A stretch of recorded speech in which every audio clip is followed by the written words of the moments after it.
തിന്നാൻ പോകുന്നു. ഹലോ, ഇക്കൊല്ലത്തെ ആദ്യത്തെ ഓണസദ്യ കഴിക്കാൻ പോകണു. ഇപ്പോഴും ഫുഡ് മാത്രം.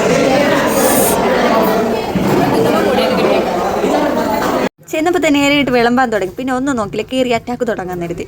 പിന്നെ വിളമ്പൽ എന്ന് പറയുമ്പോഴത്തേക്ക് നമ്മുടെ തിരുവനന്തപുരം സദ്യ എത്ര ഒരു ഓർഡർ എന്ന് പറയുമ്പോൾ തിരുവനന്തപുരം കൊല്ലം ആ ഒരു സൈഡിലുള്ള ഓർഡർ എന്ന് പറയുമ്പോഴത്തേക്ക് കറക്റ്റ് ഓർഡറിൽ പോയില്ലേ നമുക്ക് കഴിക്കാനുള്ള ആ ഒരു ത്വരയും പോകും. എല്ലാവർക്കും അങ്ങനെയാണെന്ന് അറിഞ്ഞില്ല. പക്ഷേങ്കിൽ എനിക്ക് ചെറിയതായിട്ട് എങ്ങനെയോ അവിടെ ജനിച്ചുകൊണ്ടായിരിക്കും പണ്ട് മുതലേ ഇങ്ങനെ ആ ഒരു ഓർഡർ കണ്ട് നമ്മൾ കഴിച്ചു തുടങ്ങിയ ആ ഒരു ഇത് കണ്ടുകൊണ്ടായിരിക്കും. എനിക്ക് അറിഞ്ഞുകൂടാ ഗൈസ്, നിങ്ങൾക്കും അങ്ങനെയാണോ അല്ലയോ എന്നൊന്ന് ജസ്റ്റ് കമൻറ്റ് ചെയ്യുക ഗൈസ്.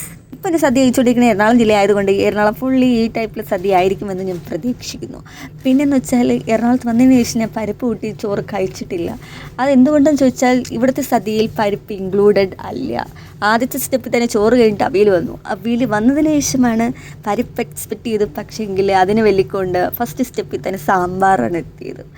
സാമ്പാർ കൂട്ടി എന്തായാലും കഴിച്ചാൽ മതി. എന്നാലും പരിപ്പ് കൂട്ടി കഴിക്കുമ്പോൾ ആ ഒരു ഫീല് വേറെ ഇല്ലേ.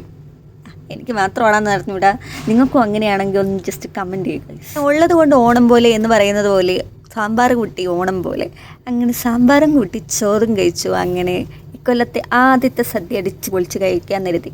അടുത്ത സ്റ്റെപ്പ് എന്താണെന്ന് നോക്കിയിരിക്കുക രസം ഒഴിച്ച് പോയി.